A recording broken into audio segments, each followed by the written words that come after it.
Señores, hay que hablar de Donald Trump, que aseguró que las aguas del estratégico Estrecho de Hormuz se encuentran actualmente despejadas de minas navales.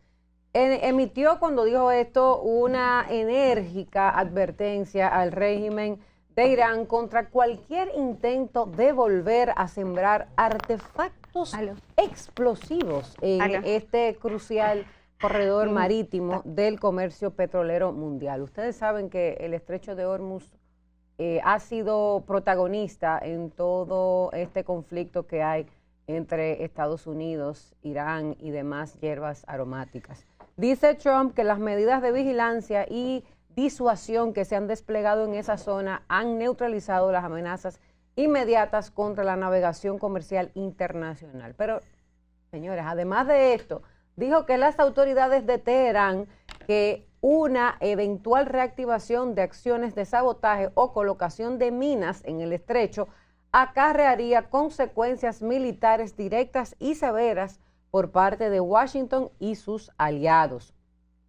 Esto que ha dicho Trump se da en un contexto donde todos sabemos que han tenido roces geopolíticos constantes con Estados Unidos y el Medio Oriente, donde obviamente este estrecho continúa siendo el principal punto de estrangulamiento energético global y que esto es lo que canaliza cerca de una quinta parte del petróleo que se consume a nivel mundial y que por supuesto funciona como un foco constante de confrontación internacional, y es lo que ha hecho que esta, diríamos que guerra, se complique cada vez más. Humberto Salazar.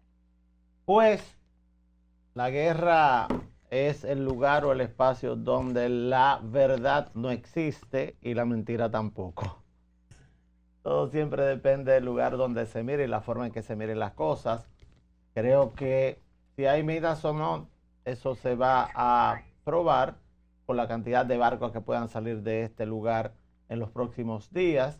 Sí hay tres temas principales que tienen que ver con Medio Oriente y con esta parte del mundo. Lo primero es que existen negociaciones entre Omán, que tiene el Golfo de Omán y es parte de lo que es el corredor de barcos en el Estrecho de Hormuz, e Irán, para tener un espacio en el cual se pueda salir de forma segura. Lo segundo es que siguen algunos bombardeos, incluso un barco chino fue atacado en la noche de ayer. Y lo tercero es que todavía no hay una solución a este problema. Sin embargo, los precios del petróleo no suben, todo lo contrario, están bajando en el día de hoy. Y al estar bajando significa que aparentemente sí habrá algún tipo de acuerdo para que todo esto que se habla de que no hay bomba, yo no lo sé. Lo cierto es que por seriedad con mí mismo, tengo que sentarme aquí y decir, no lo sé, porque se han dicho tantas cosas, unas verdades, otras mentiras, que simplemente no se puede confirmar ni informar absolutamente nada de forma veraz. Sin embargo, sí lo que creo, porque he aprendido en este tema, en esta guerra, he aprendido algo, que el dinero reacciona antes que los anuncios. Si usted ve que las bolsas, no solamente las de Estados Unidos, sino en términos generales, están reaccionando positivamente. Si usted ve que el precio de los precios del barril de petróleo, aunque no se haya anunciado nada, están disminuyendo, significa que las tensiones disminuyen y hay expectativas de que esta guerra casi fría, porque hace rato que no se tira una bomba ahí, que no sea a un barco, a otro barco, pero que el tema bélico ha disminuido, aparentemente podría comenzar a resolverse, que es lo que piensa la mayor parte de los analistas que tuve la oportunidad de chequear en el día de ayer. Humberto, entonces, ¿tú crees que aquí está pasando, tú siempre lo has mencionado, es la teoría de follow the money? Claro que sí, siempre. Según el dinero moviéndose y comportándose, eso da indicios de movimientos que se han presentado previamente en las mesas de negociaciones y algunos pasos que se han dado en temas de paz o cualquier otra conversación que haya allí.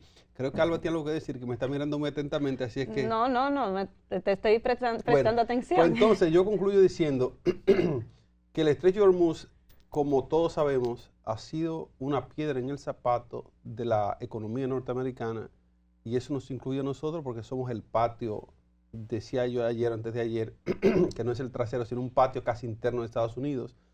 Y el tema de las aspiraciones que tiene Donald Trump a nivel mundial, a nivel geopolítico en todo el mundo, tiene mucho que ver con cómo va a ser el desenlace de esta situación que está pasando en Hormuz. Humberto es muy sabio cuando dice, que él dirá, ellos dicen que hay unas minas que se limpió todo, pero a la hora de la práctica es otra cosa. Vamos a ver cuál es el transcurrir en los próximos días que debe estar pasando en el estrecho de Hormuz, cómo se va a comportar eso allí, si realmente Irán va a estar tranquilo y pacífico, permitiendo que todo esté pasando por ahí como que nada ha ocurrido en ese tiempo, en ese espacio del estrecho. Rey de Aguas Vivas tiene aportes que dar en este tema. Bueno, empezando por tu final, la práctica nos va a demostrar si había o no minas. El problema es que cuando nos demos cuenta es probable que ya haya un buque hundiéndose porque ha chocado con alguna mina de estas que no han encontrado y que sigue ahí. Entonces es un colapso o es un choque directo con la realidad cuando tú de repente vas saliendo del canal, del estrecho, hacia tu ruta de 60 días paralizada, que cuando te vas a encontrar con la sorpresa de que es difícil que se haya podido limpiar la totalidad de minas que había colocadas en el estrecho.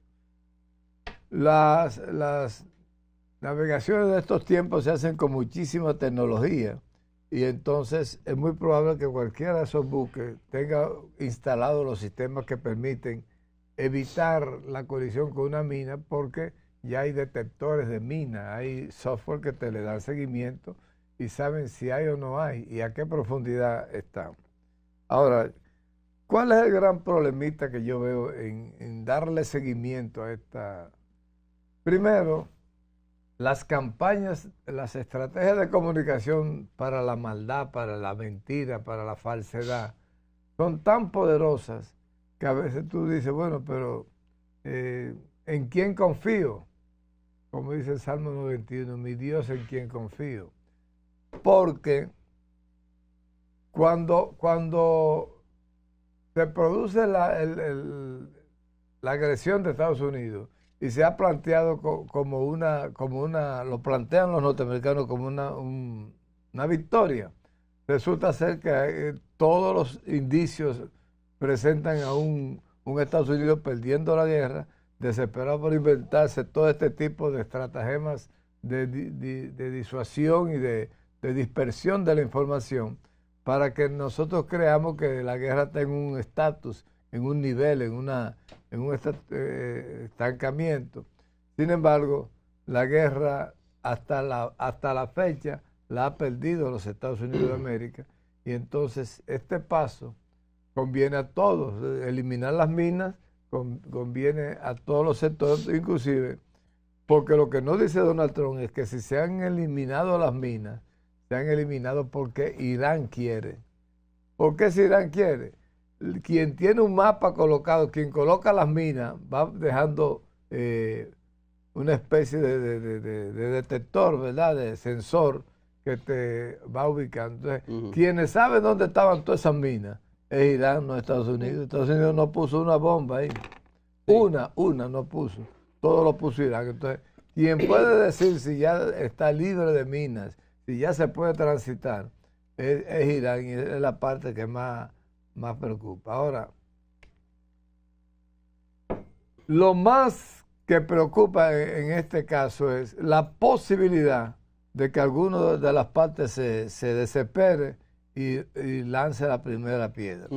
Porque ahí sí puede venir una hecatombe política, porque el control del estrecho de Hormuz es un control que prácticamente lo ha tenido Irán, y por ahí no va a dejar pasar a nadie que ellos no quieran. Dice Estados Unidos, mira, ya está todo bien, que pase todo el mundo, y hay cuidado quien lance una mina o explote una mina.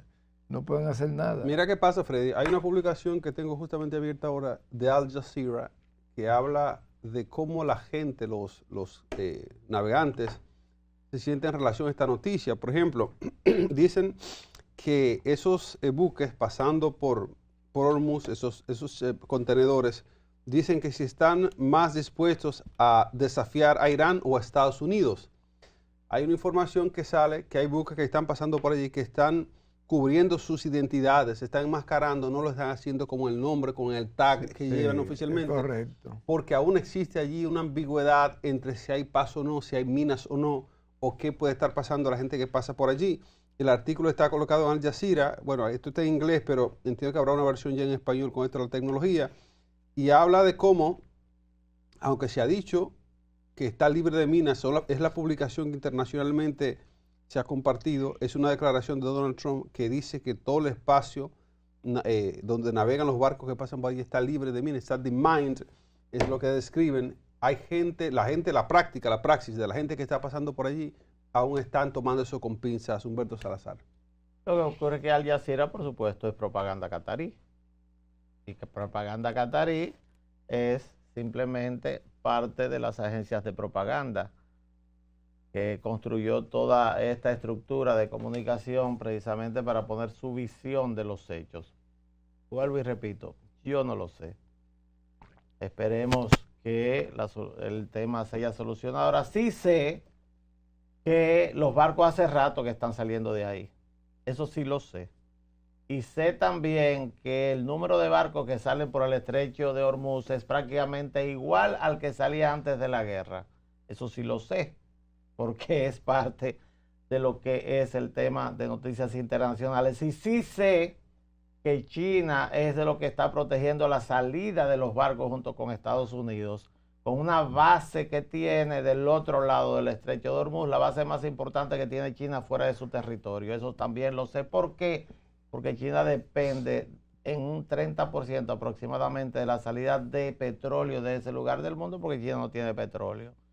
Y sí sé que la guerra con Israel se detuvo. Y sí sé también que Israel tiene un espacio, que es una zona buffer con el Líbano, precisamente para evitar que Hezbollah pueda trasladarse y seguir atacando a colonos israelíes. Todo eso yo lo sé, y sé también que Hamas se está entregando las armas también, porque también se llegó a ese acuerdo. Y sí sé que el presidente Trump ha tenido razón en muchas cosas, en otras cosas creo que es un mensaje tremendista que usa para que la gente hable de eso. Así que simplemente esperemos.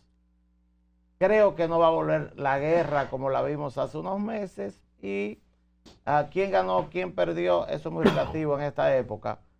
Pero también sé, y de eso vamos a hablar en un momentito, ¿verdad? Que la guerra de Ucrania y Rusia se sigue desarrollando y pareciera que podría asumir ahora un papel de enorme importancia en lo que es el mantenimiento de la paz mundial. Todo eso yo lo sé. Y lo que también llama mucho la atención, porque uno habla de Irán, Estados Unidos, por el tema de las bombas, con el tema de la guerra, pero aparte de... no solamente está la guerra entre Irán y Estados Unidos, también estuve viendo los aranceles que le impuso Estados Unidos, Humberto, a Canadá, donde Canadá había dicho que también iba a duplicar esos aranceles que Estados Unidos le había impuesto. Y se podría decir que de una forma u otra es una guerra entre ellos dos, lo único que son dos países. Es una guerra comercial. Es una guerra comercial. Es una guerra comercial, pero una guerra comercial que viene también de una discusión que tiene Canadá con Estados Unidos a partir de lo que es la asunción del presidente Trump en este segundo mandato y su advertencia de que quería que Canadá pasara a ser parte de la Unión Americana. Canadá es un país muy especial. Canadá es un país que nunca ha declarado independencia. Canadá nunca ha declarado independencia, y Canadá es Canadá porque firmó un acuerdo con la reina Victoria en el siglo XVIII, si no tampoco fuera Canadá, y es un país dividido en dos, se puede llamar país, una parte francesa y una parte inglesa, que desde la independencia y antes están también enfrentadas. El tema Montreal es como la ciudad más conocida, no es ni siquiera la capital de Canadá, la capital de Canadá es Ottawa. ¿Qué ocurre con eso? Que hay un tema petrolero. Hay un tema petrolero. La provincia más pobre de Canadá es Alberta, era Alberta. Y si la buscas en el mapa, ves que está hacia arriba y hacia el norte, donde ahí todo, como 10 meses del año está lleno de nieve. Pero tiene arenas bituminosas, se les llama. Esa arena bituminosa está llena de petróleo. Es un petróleo que se saca prácticamente de superficie y esa arena bituminosa la sacan en trenes de ahí. Y ahora están haciendo, y hay un gran oleoducto que va ¿a dónde? A los Estados Unidos. ¿Por qué? Porque la tecnología para hacer de esos petróleos que se pueda usar está en Estados Unidos, no está en otro lado.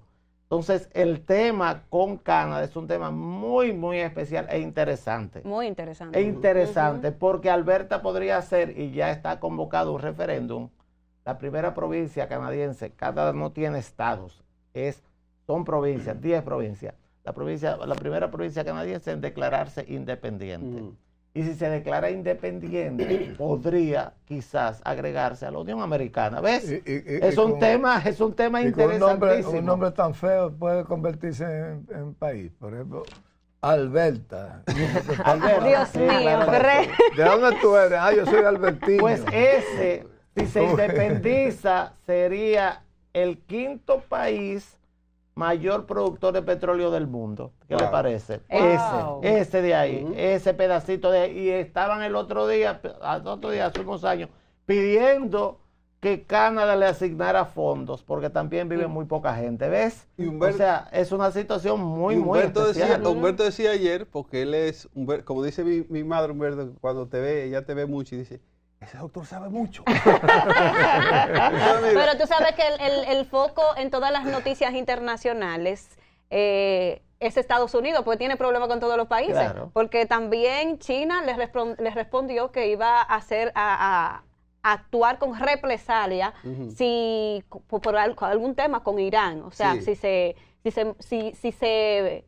metía, ¿verdad? Si se mete con Irán. Si se mete con Irán. Entonces, todos los focos es con Estados Unidos. Ahí hay otro problema. Irán es el principal abastecedor de petróleo de China. Hay otro problema. Pero si lo ves, todos son con los Estados Unidos. Fíjate cómo se maneja la política internacional, la geopolítica. Hay que estudiarla para entender el mundo. Pero eso no es nuevo. O sea, cómo la geografía influye en decisiones claras de política.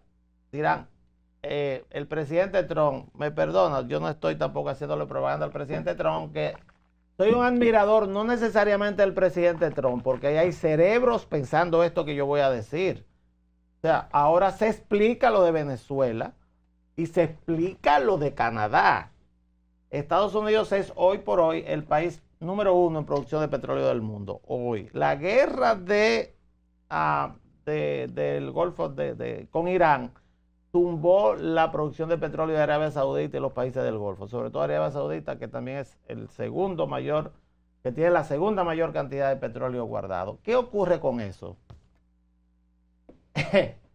Estados Unidos se está vendiendo a través del Golfo de México o Golfo de América el petróleo, ¿verdad? Perfecto. Y ahora Venezuela, que es la reserva número 1 de petróleo del mundo, ¿quién la tiene controlada? Estados Unidos, ¿verdad? Sí. Una. Y si Alberta pasa a ser forma con ese oleoducto. Que es la cuarta, Alberta. Pero es la cuarta, ¿verdad? Mírala ahí. Y entonces la suma de la de Estados Unidos, las de Venezuela, más de Alberta, ¿en qué convierte a Estados Unidos? En el número 1. El número 1 no, en el super número 1 del punto de vista estratégico. Super mega Porque ultra. ahora es el 1, pero estamos hablando de que tiene prácticamente todo. Perfecto. ¿Y cuál es el talón de Aquiles de China? El combustible. Y ahí está, usted lo ve, combustible. usted lo ve, que Humberto, tampoco es una cosa tan alocada. Eso es simplemente tú sabes, ponerse a estudiar. Humberto, lo que significa el sentido de una metáfora que dice un castillo de arena. El castillo de arena, tú haciéndolo en la playa con una vaina te queda chulísimo y mientras más dura la ola para llegar, más va creciendo ese castillo de arena y va haciéndose fortísimo hasta que llegó una ola y de la pleamar viene y te arrasa tu castillo. Estás hablando de China, ¿verdad? Estoy hablando de Estados Unidos y ese poder ficticio del petróleo, porque el petróleo de Venezuela no es de Estados Unidos, se lo está robando ahora momentáneamente hasta que Donald Trump salga del poder. Lo de Canadá no es posible, el que conoce Canadá sabe bien que no es posible que Estados Unidos pueda domeñarlo como que es un pan de azúcar. Y entonces todo ese petróleo que ellos aparentemente quieren Groenlandia, quieren prácticamente, Irán es parte de ese proyecto global, de estrategia global, de ese dominio que tienen la geopolítica, el interés que hay. Entonces, es un castillo de arena porque desde que Venezuela recupere su poder y Canadá no puede hacer... Y Trump salga del poder. Y Trump salga ahora en octubre del poder. Mira, pero mi castillo de arena es interesante, ¿verdad? Oh, interesante. Está lindo, está lindísimo. Señores, miren, hasta que llegue la hora. Antes de pasar con el segmento del doctor que sabe mucho, que sé que yo le voy a poner en honor a mi un madre. saludo a la madre de Colombia. Así Iván. es. Mira, entonces, antes de pasar con Humberto, yo me siento aquí, ¿verdad?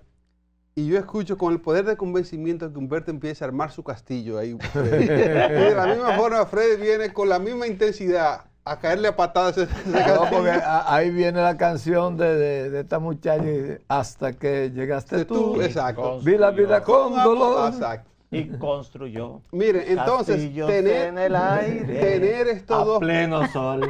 Se fue para Sudamérica el hombre. Miren, tener estas dos figuras Usted ve, aquí. mira, a tu mamá le puede decir, yo hago de todo, yo canto, bailo. Telepatía. Él hace show, strip, también hace strip. Despedida soltera. Strip, Despedida soltera. despedida de soltera. Tú sabes que el otro día yo fui, bueno, creo que pasan el programa hoy en CERTV. CERTV se llama todavía. El 4. Exacto, el 4. Entonces me dice, pero fue una entrevista personalísima de Héctor Balcácer, que fui porque él era y su madre, si no tampoco voy. Yo soy exclusivo de este canal. Más te vale. Yo sé que anda por ahí, la vipita de aquí anda por ahí. Entonces me dice eso, ¿y qué es lo que a usted le falta por hacer? Digo, a mí lo que me falta por hacer es ser buen marido, después yo he sido todo. Después yo he sido todo. Mire, entonces teniendo al doctor que sabe mucho, que también es cómico, teniendo a Freddy, autor de letras, como le dije, bestseller, teniendo esas damas que son brillantes, bellas, inteligentes, a Colombia, que ella es comediante, detrás de... Se le está dando al final de su Se le vida. está dando. Entonces, esto a nosotros nos hace un programa especial importante. Ahora sí nosotros tenemos que pasar al segmento del doctor que sabe mucho, que es Humberto Pero Salazar. va a seguir hablando. Él va a seguir hablando, él tiene No un segmento jodas. ahora de Humberto No sin jodas. anestesia en este momento. Y cuidado, Y Freddy. cuidado, Freddy, con meter la cuchara. Humberto. John Ratcliffe es el presidente, más bien el director de la CIA de los Estados Unidos. Y desde el día de ayer ha habido una cantidad enorme de informaciones sobre un viaje aparentemente secreto que realizó al Kremlin, realizó a Rusia en el día de ayer. Incluso hubo también otra foto que dio la vuelta al mundo con un enviado del Papa que estaba en el Kremlin al mismo tiempo que estaba el director de la CIA. El avión del director de la CIA descendió en Moscú y se reunió, ya es oficial, su viaje, porque ese era un rumor, con los servicios de inteligencia de Rusia, más, y todavía no está confirmado, se reunió con Vladimir Putin. De forma extraña, desapareció la bandera de los Estados Unidos, de la embajada de los Estados Unidos en Moscú, y se hablaba de un claro enfrentamiento entre Estados Unidos y Rusia. ¿Qué pasó?